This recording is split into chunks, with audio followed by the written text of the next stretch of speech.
be doing this very long. I just wanted to say that House of the Dragon is excellent. It brings back the good feels of Game of Thrones when it was still good. Like, the first 5 seasons. Well, particularly the first 3 seasons were arguably the best seasons of Game of Thrones, right? So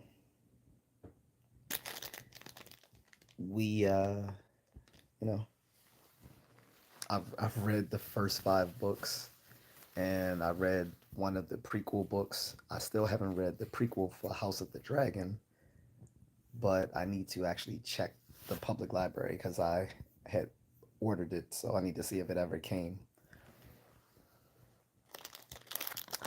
Beyond that, it's really good. I don't want to give too much away because I don't know who has watched it, who hasn't, who's planning on watching it, how far they've watched.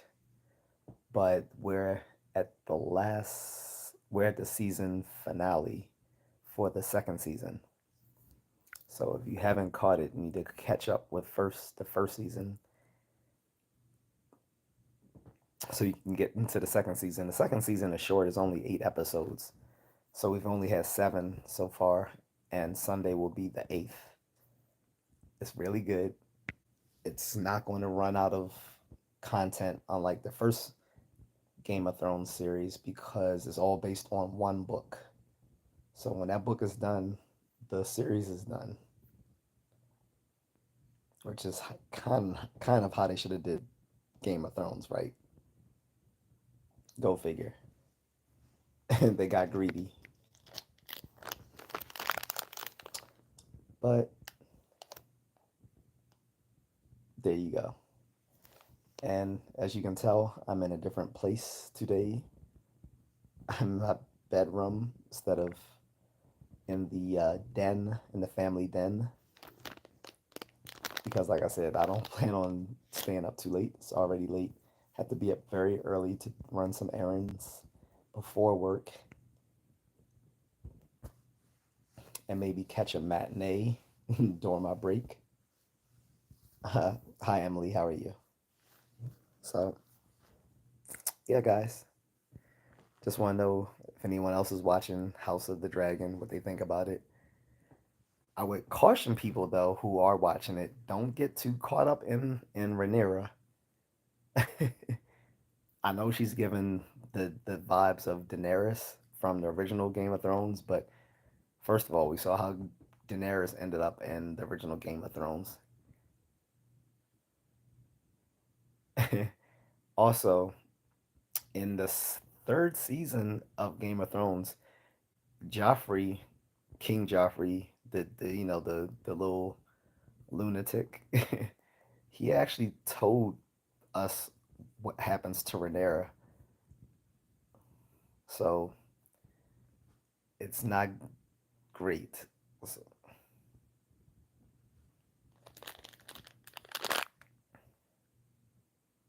so yeah, guys.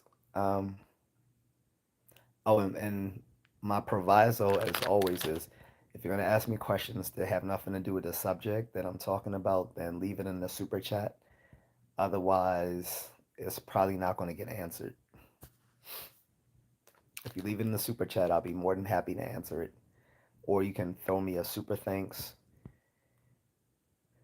or click on a super sticker. Any of those would be appreciated, and I'll answer your questions. But yeah, like so, for those who don't know, I was even telling a friend who was watching it, and he's not very observant. He doesn't read the books, but it's not that he doesn't read the books. He's not very observant. I had to explain to him that when the first episode of excuse me, when the first episode of House of the Dragon, um, it basically starts 200 years before the proceedings of the beginning of Game of Thrones. No one cares what you think, Liam. You were never you thought you could say dumb shit to me and I wouldn't, and that you could butter me up by saying, but I appreciate you and all this dumb shit. I don't care. At this point, you're gone from my channel. I don't give a fuck about you.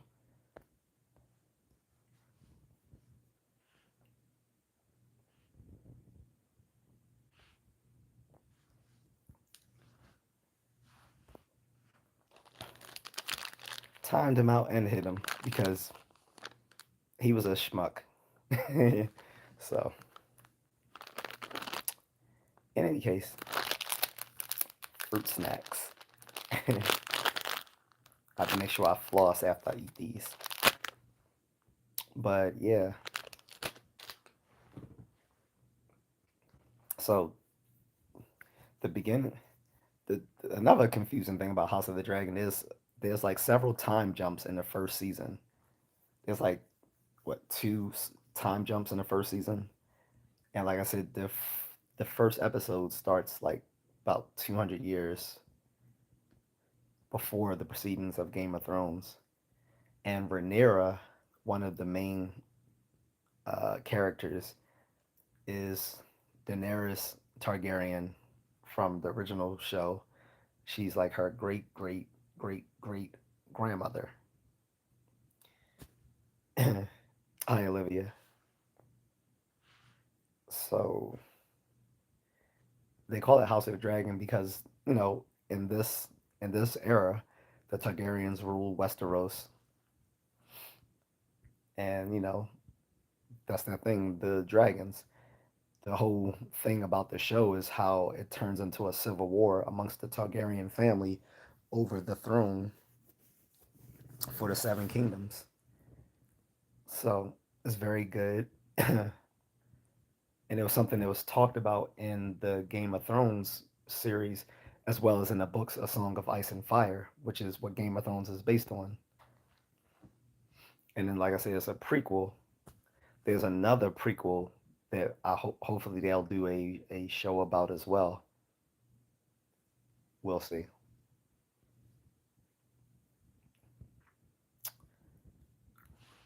But in any case, guys, it's a really good show. Plus, I love medieval fantasy, so I'm already biased towards it. Like I said, I read all the books, read one of the prequels, got to read the other one, and then there's also an anthology of Westeros that George R. R. Martin wrote. Not planning on reading that. I would like him to finish the last two books of the A Song of Ice and Fire series. It's supposed to be seven books for the seven. I don't know. I guess he likes the number seven. Like there's seven kingdoms, seven books. I don't know, but it's supposed to be seven episodes. I mean, excuse me, it's supposed to be seven seasons, but ended up becoming eight seasons because they took a bunch of stuff and stretched it out and made it an eighth season, which sucked.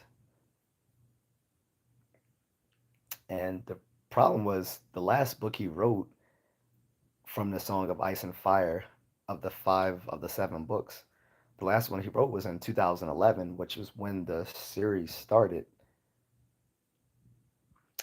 And about time you get to like 2017, he should have written the next book. But he didn't. He still hasn't, and he keeps saying that he was going to write it. At this point, most people think because he's morbidly obese and in his like late 60s to early 70s that he's probably not going to live to finish writing the last two books. Most of us have kind of accepted that by now. Like we had some hope 5 years ago when he was like, "Oh yeah, I'm about to finish writing this," and then the 5 years came and gone, and now it's 2024, and no new book. So at this point, I think we're all accepting that George R. R. Martin is never going to finish the last two books of A Song of Ice and Fire.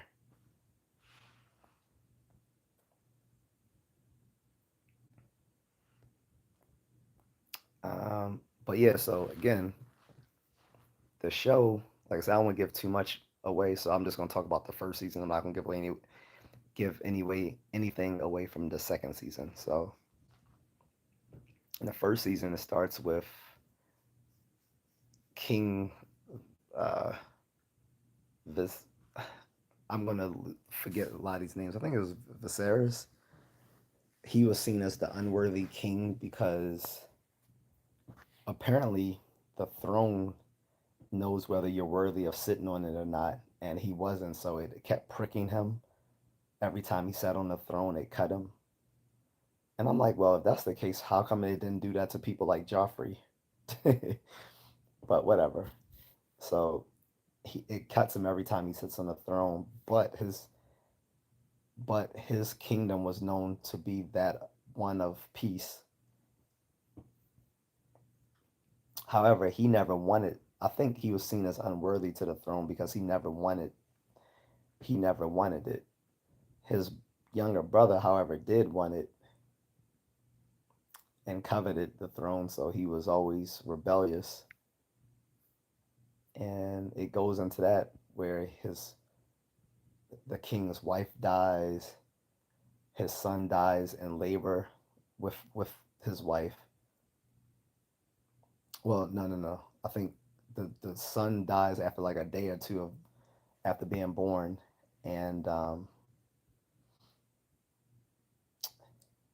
his the guy's younger brother mocks him for having a son that dies to only have been an heir for a day, which is cruel, calling him an heir for a day. But he has a daughter, so he decides to go against tradition and name his daughter as his heir.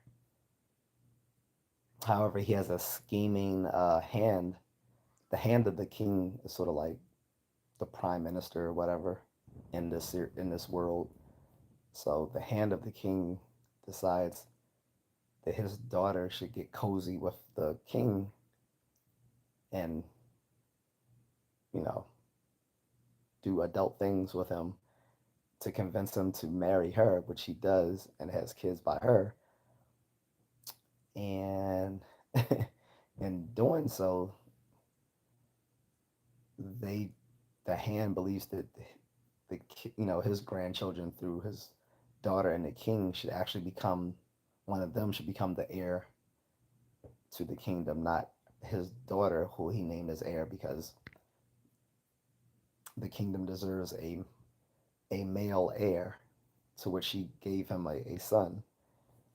So it gets pretty convoluted pretty quickly. Plus, you got to work through all the incest in the Targaryen families. You got to realize, people are both like cousins and uncles, and it's very, it's weird. So, but we knew from the original series that the Targaryens practice incest. They don't practice it with their parents, but amongst uncles, aunts, cousins, brothers, and sisters, even is fine.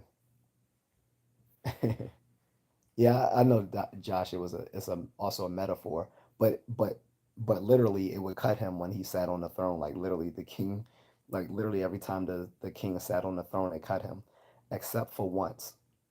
The last time he sat the throne was when he was dying of this illness and was deadly ill, but he wanted to show everyone that he wanted to bring unity amongst his family that was already at each other's necks over who would become heir and all and about Rhaenyra's stuff that she was doing. So he it was like the most majestic part of the first season when he was like, no, I will sit the throne again. And he was so frail that he could barely walk. And his brother, who was always rebellious, came to him and helped him up and said, I will help you. Walked him to the throne. He sat the throne. And that was the first and only time that the throne didn't cut him. It showed that he was worthy to be the king. That was pretty powerful story writing. This is the sort of stuff that we miss in bullshit like the Acolyte, um, and bullshit like the new season of The Boys. I'm going to get into that in another another live stream. but The Boys has become disappointing over the last two seasons. Like, people get so caught up in identity politics and stuff like that that they forget to write a good story for these shows and these movies. House of the Dragon is probably just as diverse, if not more so, than The Acolyte, but it doesn't wear diversity on its sleeve. Instead, it lets it fall into the story. And this is why it's an excellent show to watch. Like for instance, we now know that back then, 200 years ago, the Targaryens weren't the only family to survive the doom of Valeria. For guys who don't know, the doom of Valeria. So Valeria was supposed to be like ancient Rome. However, the doom of Valeria is more akin the to to Atlantis. So Valeria is sort of like this quasi Atlantis Rome type empire. That was very advanced. The Targaryens can ride dragons because they use blood magic to become dragon riders, as did other Valerians. But there's another Valerian race of people who survived the doom of Valeria called Valerians, who happen to be black people. But again, no one minds because it fits the story. It doesn't over the fact that they're black doesn't doesn't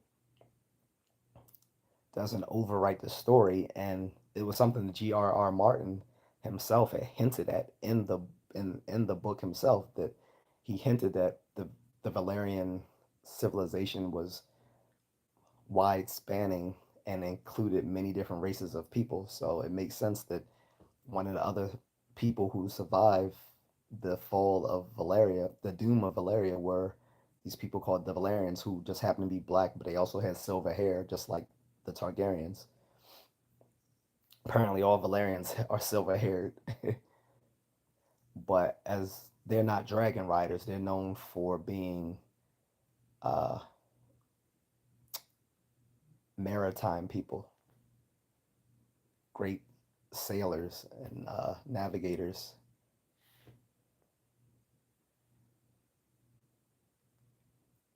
Josh Bell says it powerful. He was willing to die for it. Right, right. Did you ever watch the British show Peaky Blinders? No, I haven't. It's on Netflix, but I haven't had any motivation to watch it yet. Um, Maybe I might check out the first episode just to see how it goes. Because I like the guy who plays in it, who was in the Dark Knight movies, and then some other Christopher Nolan movies.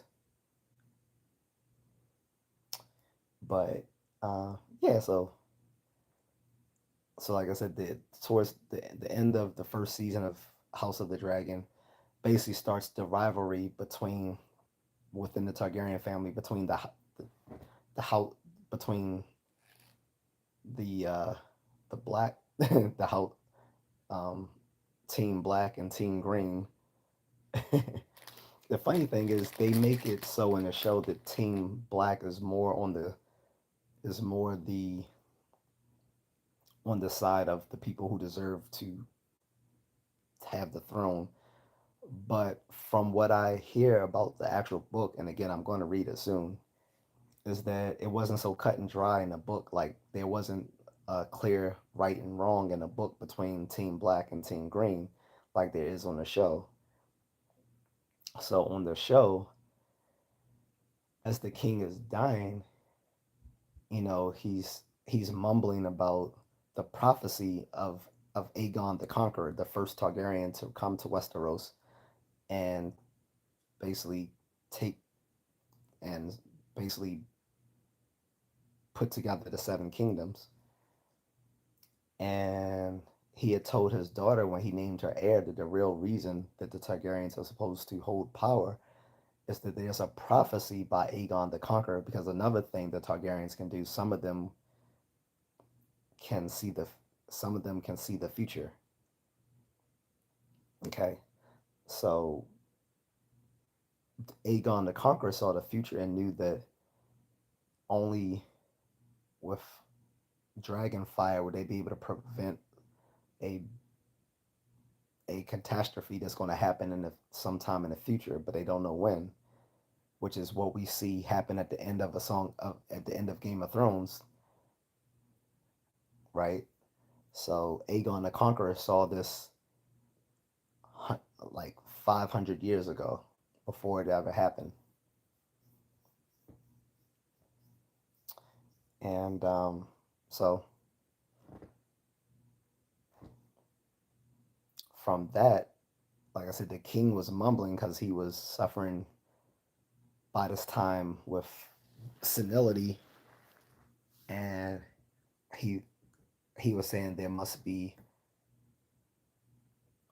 an heir to protect the throne and this and that. But he was talking about saving the seven kingdoms, and his wife at the time mistook him for saying that his son should become heir. And with that, she said that that was her reason to take powers. That it was the king's last wish that his son become heir, and that's not what he said. And that's what starts this whole civil war within the Targaryen family.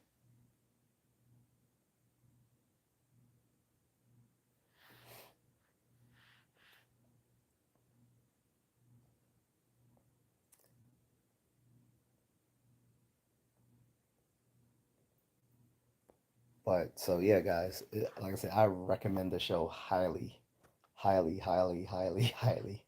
I was hoping some of my regulars would be in here who have seen House of Dragons so they can talk about it. I'm not here to talk about Peaky Blinders because I never saw it, so I can't really talk about a show I never seen. Once I if I do see it, then I might talk about that.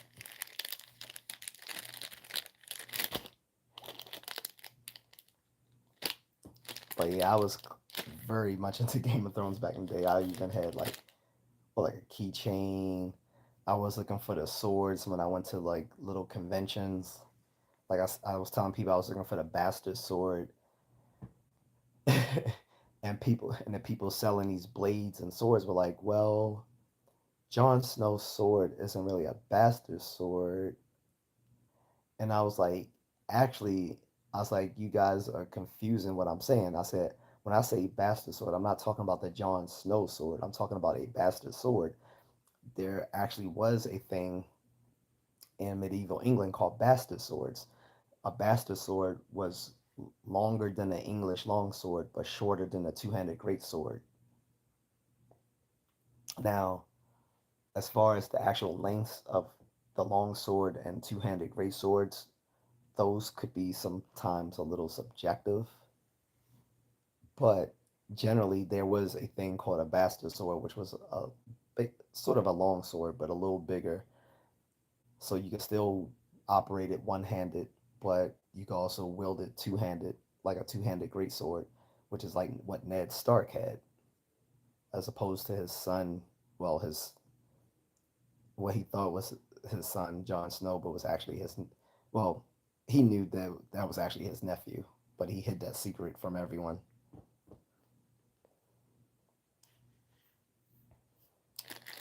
But because this is all based on one book, they're fleshing out all the details. Details I wish they did with Game of Thrones. They left out so much detail and so many like important characters out of the books in the Game of Thrones TV show. Like they didn't show how Caitlyn Stark became Lady Stoneheart. That was something that was missing at the end. They didn't show that there was another Targaryen uh, sibling out there. I think instead what they did was just combine that person with Jon Snow's character. But there was another sibling out there who was looking to claim the throne in the last book that George R. R. Martin wrote for Game of Thrones. I mean, for A Song of Ice and Fire.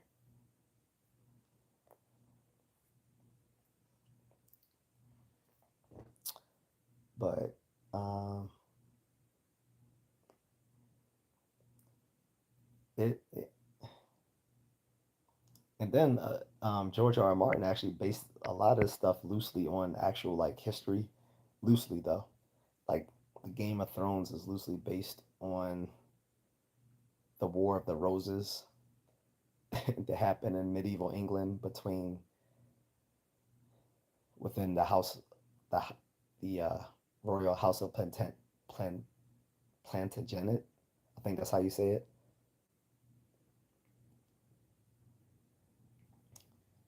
With the Duke of York, which corresponds to Ned Stark, York and the Starks.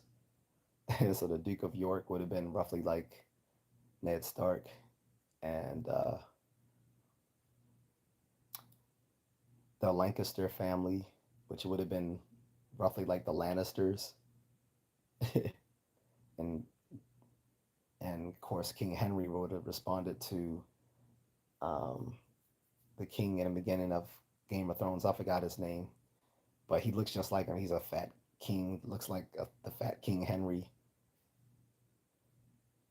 of House Plantagenet, however you say it, and a lot of other stuff that happened in the shows based on like loosely based on historical events, right?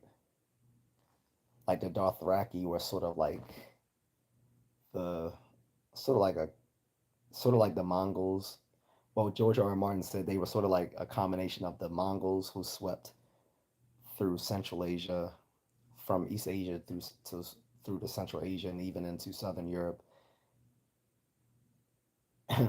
and also based on Native Americans. So that's what the Dothraki were loosely based on.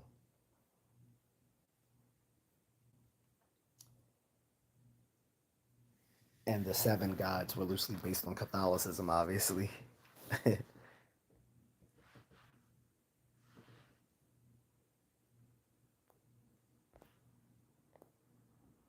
But it seemed I may have came on too late, so I'm only gonna get a bunch of weirdos.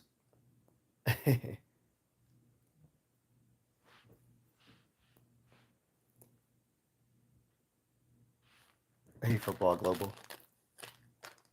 So yeah, guys. So again, the the topic is House of Dragons, the House of the Dragon, and why it gives back the feels of Game of Thrones the way we used to like it back in the first three seasons or so. The funny thing is, actually, my favorite season from Game of Thrones is actually the sixth season, and the sixth season is actually when they ran out of content, but it was still pretty good because everyone pretty much predicted from the end of the fifth book and season five that Jon Snow would return. So that actually happened. So the sixth season was actually my favorite season. Although, like I said, I will admit that the first three seasons of Game of Thrones is usually what people consider the best out of all this, out of all the seasons of the series. Oh, you're just watching the back episodes. That's cool. Um, like I said, I've watched the back episodes several times. I even watched it with my wife so she could get caught up in it. She started liking it. I told her to make sure that she stayed liking Game of Thrones. I wasn't gonna show her season seven and season eight. I said, yeah, let's not watch that. You, it'll take all the good feelings you have for for Game of Thrones, and it's gonna throw it right out the window if I let her watch season seven and eight because they're so horrible. So I let her watch up to season six. And I was literally saying back then that season six is where they should have ended it. And then they could have just picked the show back up once George R. R. Martin ever finished the last books, which again, I don't think he ever will, because the last book he wrote of A Song of Ice and Fire was in 2011 when the series started. So he had about 7 years since then to write a new book, and he never did. And then in 2019, he promised that the book was on its way to be published. And 5 years later, it still hasn't been published. And Blame Dirty says, I liked it. Mine are the last ones. You like season seven and eight? Those were horrible, man. I mean, if that's your bag, that's cool. I think they were horrible. You said mean to your wife, bro? No, no, no, no. I'm not mean to her. I was saying I told her she. No, I actually asked her if she wanted to, but I told her season 7 and 8 are really bad because they're not based on the books anymore. They're basically just based on a rough sketch that George R. R. Martin gave the producers and told them, from that, go ahead and finish the show. So I told her so that she would stay liking the show that she might just want to end it at season 6, and she did. So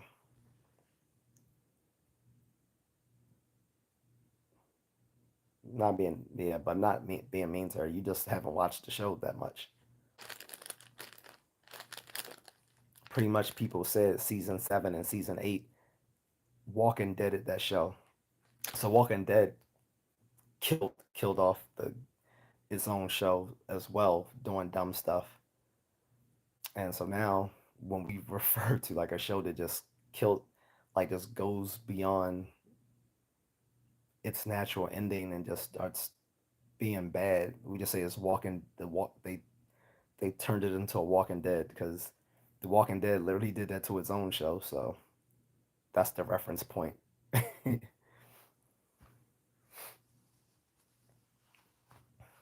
But yes, 7 and 8 were horrible. There were some good moments here and there in season 7 and 8, like seeing that one chick get knighted. But other than that, it was bad. Especially 8. 8 was really bad. 7 was just like season 7 was just unnecessary, and season 8 it was just it just ended so terribly. Like it didn't pay off. It should have been a it should have gave you a big payoff for watching the previous 7 seasons. Plus, it left a lot of plot holes. Like there were so many subplots going on in the first 5 seasons that never got answered by seasons 6, 7, and 8. And Blame Dirty says, "I understand the Walking Dead part. I just wanted to see the people survive at the end." So you really, yeah, Walking Dead to actually get to its like I think natural conclusion because it's still going on now with spinoffs. But there's a spinoff just about Rick Grimes that came out last year. So if you want to see where it naturally concluded, you gotta watch that spinoff with Rick Grimes and Michonne.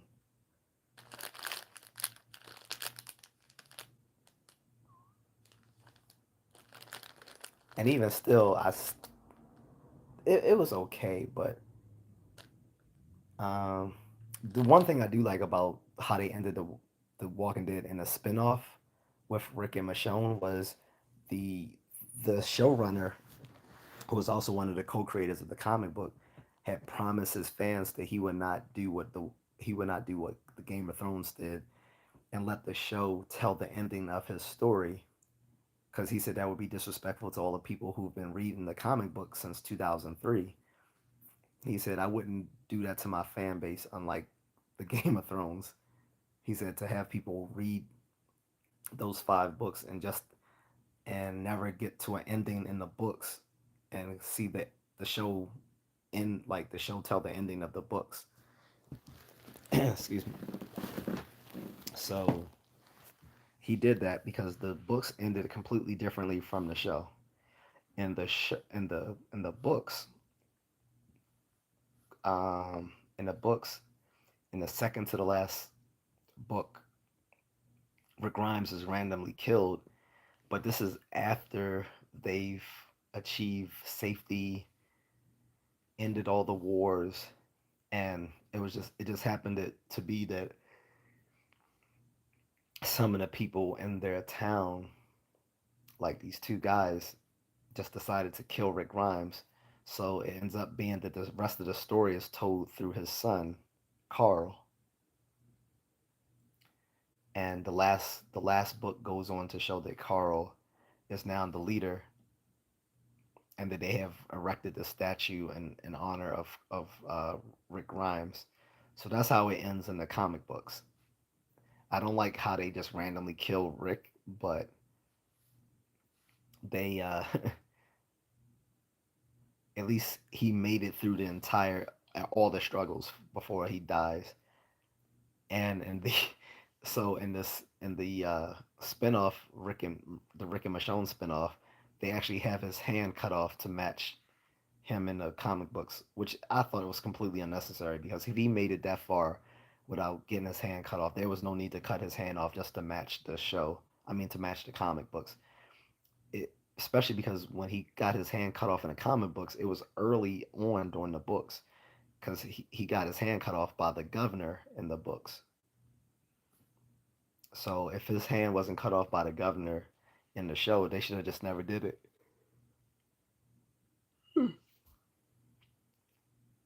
Yeah, and they killed Carl in the show, which was completely stupid.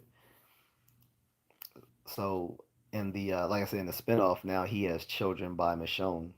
He has a son through Michonne that he's never seen because he was reportedly dead when she was pregnant. So yeah, a little spoiler alert for that if people haven't seen the Rick and Michonne spinoff. But yeah, Rick Rick finally gets back with Michonne. They take down that evil um, this evil society that's been kind of in the background since the very beginning, with who they were planning on like restarting civilization under their own fascist rule. So Rick and Michonne decide to take them down, and then once they do, they go back to Alexandria, and then he meets his son for the first time. And I thought that was just kind of cheap because it should have been Carl. Carl should have been there with him. He should have been the last man standing.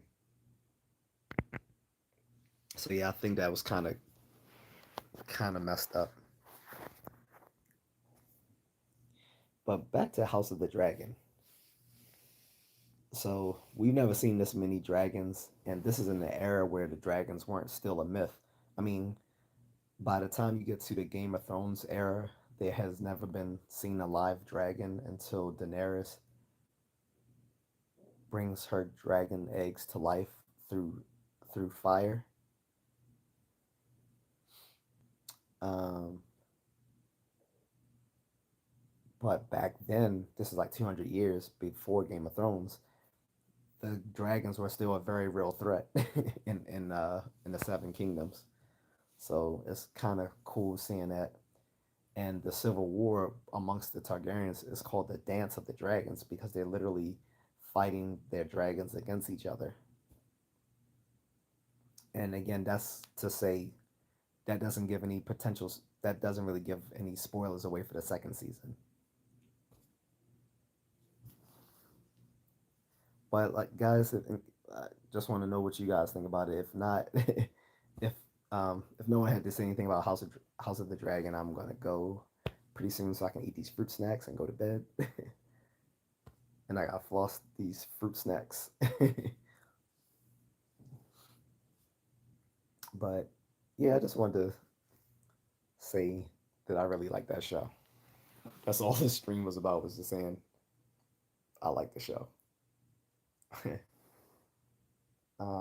I had promised, by the way, this week I was going to avoid politics. So that's what I've been doing. So I've been trying to talk about more lighthearted things, just to show that I can cover a broad array of topics without getting into politics all the time. But next week we will be delving back into politics. But this week, no politics. So I got 3 more days to go. And Mrs. Contrarian has a birthday coming up. So I don't want to say anything because she might watch this. I know she didn't watch the other one, but since I told her I would be live right now and I don't want to give away anything, then she might see this. Thanks, Blame Dirty. You do the same. I'm about to go. Um, it's late here. It's about 1 o'clock, I think. One something. I have to get up incredibly early. Coffee is my friend. So, guys, if you ever want to contribute, feel free to contribute on my buy me a coffee link. It actually takes you to the app where you can donate money. I drink coffee all the time, so that's not just a gimmick to get money. I actually do. I will actually buy and drink coffee. There's the people who've sent me donations for it know that I really do. And my Cash App link is available, but since I'm monetized, you can just send it through the super chats. You can send me super chats all day long. Even when this is uploaded, you can send me a super thanks and I'll still receive it. But if not, you can always feel free to Cash App me. And like I said, if people want me to talk about topics that I haven't planned, like I said, if you send me a super chat or a super thanks or a Cash App, uh, I will gladly change topics for you and talk about whatever you have on your mind. So, with that being said, I am about to go. Um, and again, you guys can see this once it's uploaded. And if you have any questions, you can leave it in the comment section.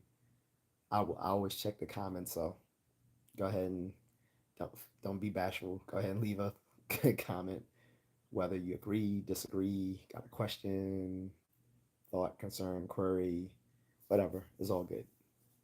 But I appreciate it as always, guys. This is a short live stream today. I'll probably do a longer one tomorrow. All right, because these live streams have lasted anywhere from like usually between 30 minutes to 4 hours. So all of that's fair game, but not this late. All right, guys, but I appreciate it. Take care. Have a good evening or a good day, depending on what part of the world you're in right now. Thank you. And watch House of the Dragon if you haven't seen it yet. Oh, and if you have to catch up on Game of Thrones, then catch up on Game of Thrones so that you can see House of the Dragon. But you don't have to watch all the way to the end of Game of Thrones to know what's going on in House of the Dragon. I would say just watch the first 5 seasons and you're good. All right? All right, guys. Take it.